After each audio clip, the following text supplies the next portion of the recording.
দেখো বন্ধুরা, আমার বন্ধুরা আজকে আইব্রো ভাত খাইয়েছে। এরকম কি সুন্দর তত্ত্বের মতো সাজিয়ে আমাকে গিফট করেছে। তোমাদের সেটা খুলে আমি দেখাচ্ছি।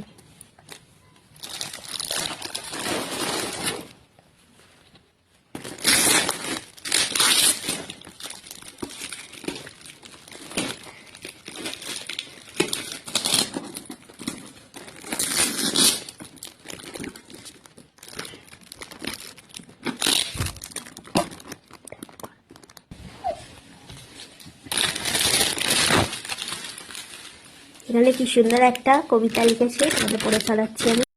সাজিয়ে দিলাম বিয়ের ডালা, কত স্মৃতি কত কথা, সব জমেছে এই ডালায়, নতুন জীবনে পা দিলি আজ, রাখিস আমাদের স্মৃতির পাতায়। নিচে আমার নাম লিখে দিয়েছে, খুব সুন্দর হয়েছে ডেকোরেশনটা। এই দেখো, ব্যাগটাও কত সুন্দর হয়েছে, খুব খুব পছন্দ হয়েছে আমার। তারপর এখানে কিটক্যাট, কেক, মাজা, কুরকুরে, লেস, বিস্কিট সব আছে। তোমাদের কেমন লাগলো জানিও।